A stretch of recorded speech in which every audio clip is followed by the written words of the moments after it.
We have to get down to the bottom of something here, though, with this second Trump shooting attempt. I've gotten the charging documents here, and we can take a look at this. There's something that happens on this show that doesn't happen on most other shows, and here's what it is. And when I say they, I mean media outlets, whatever outlet you're into, they tend to get source documents like this, and then they read it, and then they just tell you what their opinion is on it. Instead of doing that, I like to go to the actual documents and share that with you. So it's the raw information that's coming in.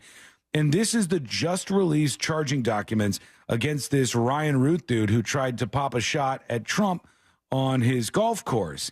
And they go through all of the charges that he's facing. We got possession of a firearm by a prohibited person, a convicted felon, possession of a firearm with an obliterated serial number as well.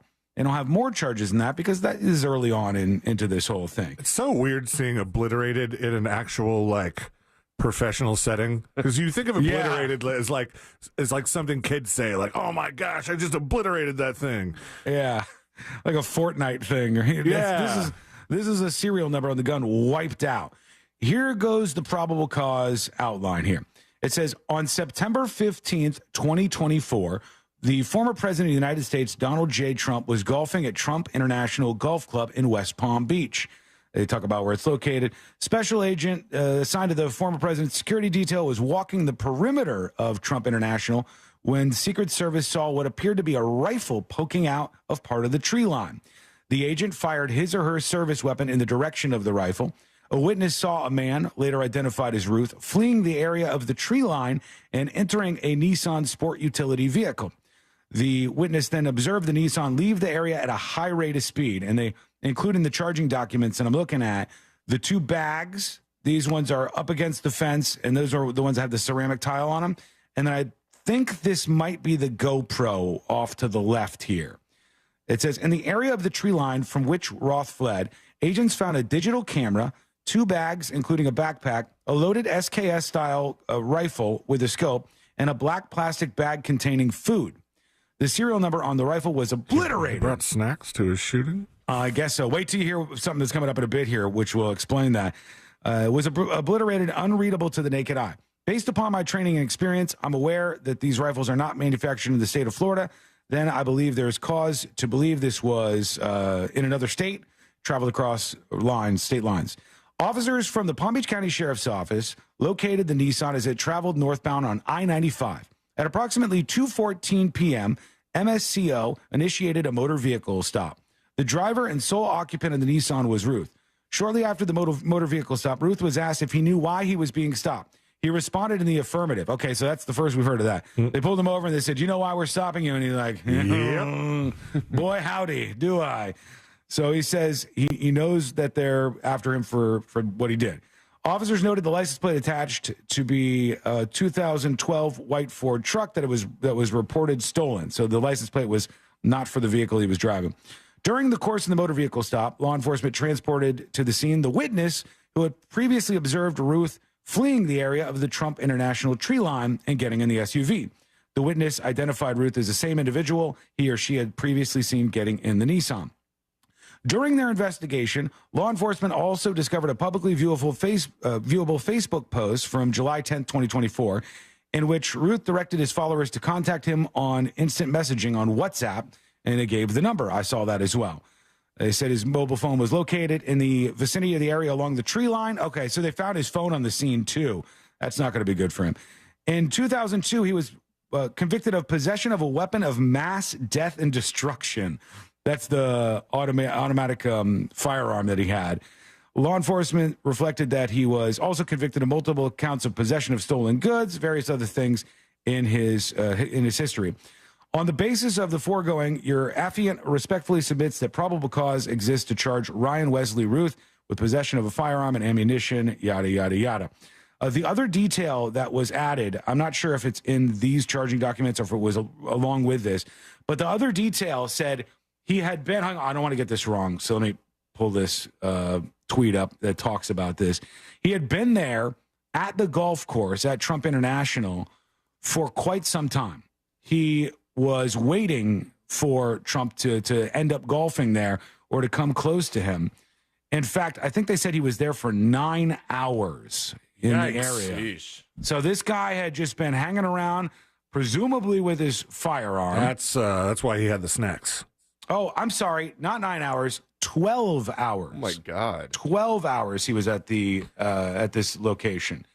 Yeah, they got that from the WhatsApp part. It said that was from the documents I was looking at because they saw how long his phone was in the vicinity of the tree line. It was from 1:59 a.m. to 1:31 p.m. He was in this tree line. He had been sitting there. That's how nobody saw him with the gun and the bags that he had. He worked his way into the bushes at 1:59 a.m., pitch black. Waited, had his snacks that we were talking about. He's munching down on some snacks in the bushes waiting for Trump. And then finally, 1:31, he pounces or attempts to. And Trump would have been right there next to him in another 5 minutes or so. He would have been at that hole, and the sniper who was waiting for that moment would have been able to pull off his shot. That's how close we were. That's how close we were to this second attempt. And I got to wonder, when you're sitting at home watching all these political things playing out, and you're inflamed, and you're mad, and you're angry. Some people get so upset about these things. I say live your life, but it's not getting through to all of you. And you're sitting there angry. You probably think, well, even if I wanted to do something, it would be so difficult to get anywhere near somebody who's running for president again or somebody who's a figure like Trump. And then you see what happened at his rally where somebody was about 100 yards away. Maybe the Secret Service isn't as good as we thought they were. Then you see this person getting within 300, 400 yards of the president, going into the bushes. They're like, oh, guys, we finally have to work now. And no, I'm saying I think people might watch this and go, it's not as hard as I thought it would be to try to pull that off. And so do you get more copycats? Do you get more people who attempt this? It's not the first time a president has had an attempted assassination on themselves within a short period of time. I think Gerald Ford was just a couple of weeks between when Squeaky Fromm, who was with the Manson clan, Squeaky Fromm tried to kill him, but she was a dummy and didn't know how to use a gun. And then shortly after, somebody who just wanted to stir up chaos in the United States tried to kill Gerald Ford. So there was a short period of time between those. I don't know what the record is. It looks like he's going to get there before too long. Okay, let's go deeper on this second attempt on Trump's life, because we've got these insane text messages from the shooter's son to dive into, and now we have the body cam footage of the arrest, which all we know about it so far is that it was supposedly pretty chill. The guy just said, they said, you know why we're pulling you over? And he said, yep. And then he peacefully went with them. And that seemed to be kind of interesting as a juxtaposition from what his mission was that day. But here we go. They played this not too long ago on MSNBC. Just got, for the first time, the body camera footage from the local sheriff's office. This is the arrest, the apprehension on I-95. Let's watch. All right, they're going in Martin County.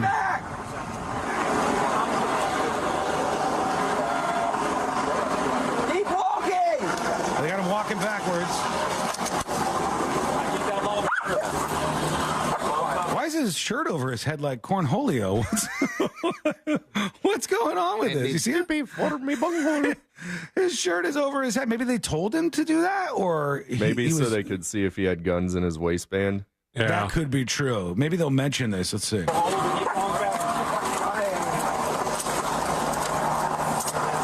goes. They had the dog out and everything. That's it, I think. Driver, take 2 steps to your right. Yeah, that's it. It's just a short video from Martin County Sheriff's Department that shows them take him into custody pretty peacefully and then off to Palm Beach County. I don't know. That must be before they choppered in the witness, the person who took pictures of his vehicle and his license plate. That guy is the reason why we have this person in handcuffs right now. Otherwise, he may still be hauling ass down the interstate going God knows where. But where do you think they brought the witness to? I think to the scene, right here where they arrested. I that think seems so. dangerous. What if, I mean, what if he had a car full of explosives or any number of things? I mean, they obviously the team there that you could see in that body cam footage was preparing for whatever could come. They were preparing for the worst. Yeah, so they got all their guns out. So it seems like, choppering the witness in sounds cool and all, but if you're taking him to the scene where the guy is, that's a little scary. Yeah, but I believe that's what happened here. Now, to be clear, they probably would have caught up with this guy pretty quickly because we now know from those court documents that he left his cell phone at the scene. Essentially, the Secret Service sniped at his ass, and he hauled ass out of there with everything still on the ground. His gun, he left his phone, he left all of the things. Wait, you think they would have caught up with him quickly because he left his cell phone? It just would have been clear who the person was. Yeah. Imagine his cell phone is not there. Then they see a gun, snacks. They try to maybe get some fingerprints. They try to look at the security cameras to triangulate where this guy's coming from. They got the phone. They know who the person is. The person who had this phone was right here, and they're done for, or at least one would hope. But now I want to talk about his son, because the guy who tried to shoot Trump on the golf course, the second attempted assassin here, he has a son who's been speaking out. His son said that his dad did not like Trump. He hated Trump, according to the son. And he said, but there's nothing special about that. I hate him too, said the son. And he was going on about how Trump was bad for a little while. Maybe you shouldn't be doing that if your dad has been charged with these things. He said, he's my dad, and all he's had is a couple of traffic tickets, as far as I know. All right. That's wrong. You should ask your dad some more questions about his life, because your father was involved in a massive standoff with police and has all sorts of other charges against him on his history, robbery, et cetera, et cetera. The standoff led to charges that made it so he can never legally own a firearm again. And the son didn't know about this, I guess. He said, that's crazy. I know my dad and love my dad. This is nothing like him. He's not a violent person. He's a hard worker and a great dad. He's a great dude, a nice guy, and he's worked his whole effing life, his son said. Now, this is where things started to go a little wild, because after he had this sort of contentious interview with a New York Post reporter, he hung up the phone, and they said he violently hung up the phone, which I don't know how you do that with a cell phone. You used to be able to do that with an old school phone, bam, slam it back on the receiver and make it clear that you were mad when you hung up the phone. When it was a flip phone, you could do it. Pop, smash that thing. Your iPhone, how do you take this and end a call in an angry way? Unless you just go, scream at whoever's on the other end of the line. He starts seriously texting. Bruise your index fingers. Pushing it as hard as you can, crack the screen. He starts texting the reporter he just hung up on. He said, I hate this game every 4 years and think that we all do. These are the texts from the shooter's son to the reporter. And if my father wants to be a martyr to how broken and disassociated the process has become from the real problems and practical solutions, then that's his choice. So he says if his dad wants to be a martyr, then that's his choice. I'm not saying that what he's done or that's what he's done or what he's about. That's just my own rant being fed up with it all for my entire life. He said, South Park said it best. Every 4 years, we're forced to choose between a turd sandwich and a giant douche. Oh, my gosh. Do you think Trey Parker and Matt Stone right now are liking this? Or they got the mention. But do they want to be involved in this? It said, you were forced to choose between a turd sandwich and a giant douche, and it says it all. It all stays effed in the same ways by different degrees, and we're exhausted and embarrassed by it all, his son says. And the part about his dad being a martyr to how broken the process has become shed some light on what's happening. It's wild. It almost seems like he was supportive of his father doing this, even though he wasn't outright saying that.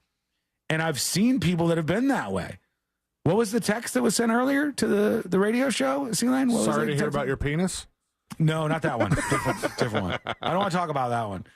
There was one sent in earlier about this second attempted shooting. Josh had made the point, or we made the point on Josh's behalf, that this is the second time this year that he has filled in for Sabrina on a Monday after somebody has tried to shoot President Trump. Mm-hmm. And somebody texted in, keep inviting Josh in on Mondays until they get it right.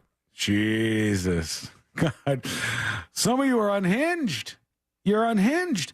Well, why would you want anybody to get shot? And just for the record, it wouldn't just end there. It's not like somebody would shoot one of these candidates and they go, oh, thank God. You know, the drama is over. You know who's being the absolute most silent person on the planet today? Who's that? Kyle Gass. Oh, yeah. I'm not saying anything. Tenacious D needs to make a comeback. I mean, quiet about this. Well, what do you think? Let us know. Do you think this is going to keep happening? Are we going to have copycats who go, damn, seems pretty easy to pop some shots off at the president? All you got to do is hide in the bushes by his golf course for 12 hours and then wait for your moment. It's so close. So close. What do you think? Let us know with your comments or send your emails to tips@thenewsjunkie.com.